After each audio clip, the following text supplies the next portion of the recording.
السلام علیکم ورحمۃ اللہ وبرکاتہ۔ پیارے دوستوں، آج آپ کے سامنے قصص الانبیاء سے لی گئی کچھ چند باتیں فرعون کے بارے میں ہیں۔ تو ایسی ہی سچی باتوں کے لیے ہمارے چینل اسلام میں نور کو سبسکرائب ضرور کر دیں۔ بسم اللہ الرحمن الرحیم۔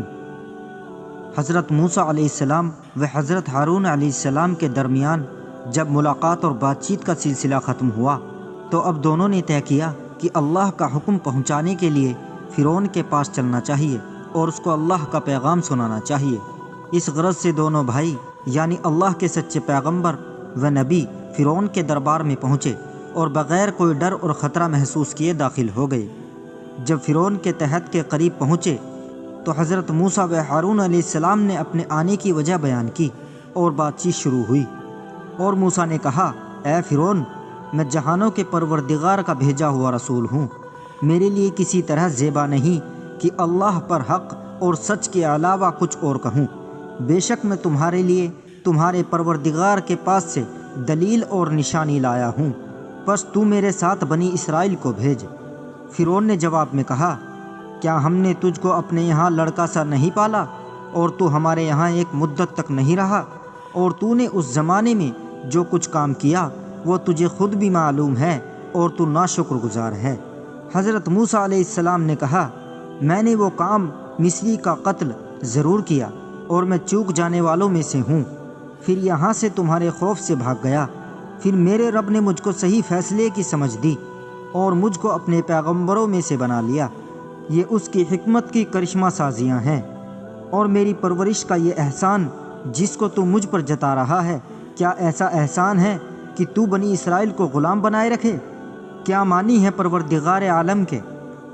حضرت موسیٰ علیہ السلام نے فرمایا، رب العالمین وہ ہستی ہے جس کے رب ہونے کے اثر سے تیرا اور تیرے باپ کا وجود بھی خالی نہیں ہے، یعنی جس وقت تو وجود میں نہ آیا تھا اور تجھ کو پیدا کیا اور تیری تربیت کی، اور اسی طرح وہ تجھ سے پہلے تیرے باپ دادا کو عالم وجود میں لایا اور ان کو اپنے رب ہونے سے نوازا۔ فرعون نے کہا، جب اس خاموش کر دینے والی اور زبردست دلیل کو سنا اور کوئی جواب نہ بن پڑا تو درباریوں سے کہنے لگا، مجھے ایسا معلوم ہوتا ہے کہ یہ جو خود کو تمہارا پیغمبر اور رسول کہتا ہے مجنون اور پاگل ہے۔ حضرت موسیٰ علیہ السلام نے جب یہ دیکھا کہ اس سے اب کوئی جواب نہیں بن پڑتا تو سوچا یہ بہتر ہے کہ زیادہ دل نشی انداز بیان میں اللہ کے رب ہونے کو واضح کیا جائے، اس لیے فرمایا، یہ جو پورب اور پشچم اور اس کے بیچ ساری کائنات نظر آتی ہے اس کا رب ہونا اس کی قدرت میں ہے، اسی کو میں رب العالمین کہتا ہوں۔ تم اگر ذرا بھی عقل سے کام لو تو اس حقیقت کو آسانی سے پا سکتے ہو۔ ایک بار پھر حضرت موسیٰ نے فرعون کو یاد دلایا کہ جو راستہ تو نے اختیار کیا ہے یہ صحیح نہیں ہے، بلکہ رب العالمین ہی وہ ذات ہے جو پرستش کے لائق ہے، اور اس کے مقابلے میں کسی انسان کا رب ہونے کا دعویٰ کرنا کھلا ہوا شرک ہے۔ اے فرعون، تو اس سے باز آ جا، کیونکہ اس ہستی نے جس کو میں رب العالمین کہہ رہا ہوں ہم پر یہ وحی اتاری ہے کہ جو آدمی حق کے اس قول کی خلاف ورزی کرے گا، جھلائے گا اور اس سے منہ موڑے گا، وہ اللہ کے عذاب کا حقدار ٹھہرے گا۔ جو کوئی سرتابی کرے تو ہم پر وحی اتر چکی کہ اس کے لیے عذاب کا پیام ہے۔ فرعون نے پھر وہی سوال دہرایا، اگر ایسا ہی ہے تو بتلاؤ تمہارا پروردگار کون ہے؟ موسیٰ نے کہا، ہمارا پروردگار وہ ہے جس نے ہر چیز کو اس کا وجود بخشا اور اس پر زندگی و عمل کی راہ کھول دی۔ پھر ان کا کیا حال ہوتا ہے جو پچھلے زمانوں میں گزر چکے؟ موسیٰ نے کہا، اس بات کا علم میرے پروردگار کے پاس نوشتے میں ہے۔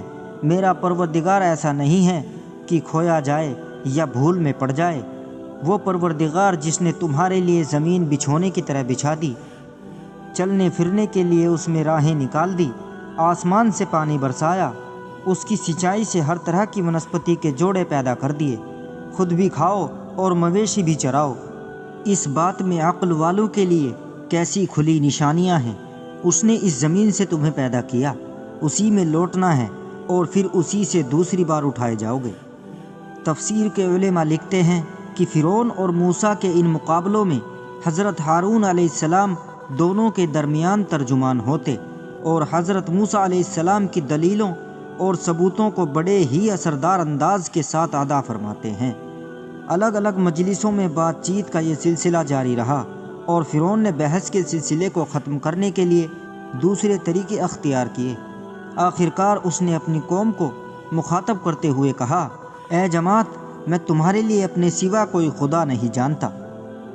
اور پھر اپنے وزیر مشیر کو حکم دیا، اے حامان، میرے لیے ایک بلند عمارت تیار کر تاکہ میں آسمانوں کی بلندیوں اور ان کے ذریعوں تک دسترس حاصل کر سکوں اور اس طرح موسیٰ کے خدا کا حال معلوم کر سکوں، اور میں تو اس کو جھوٹا سمجھتا ہوں۔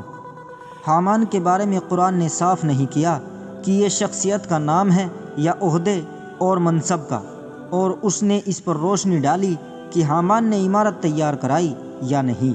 تورات بھی اس بارے میں خاموش ہے۔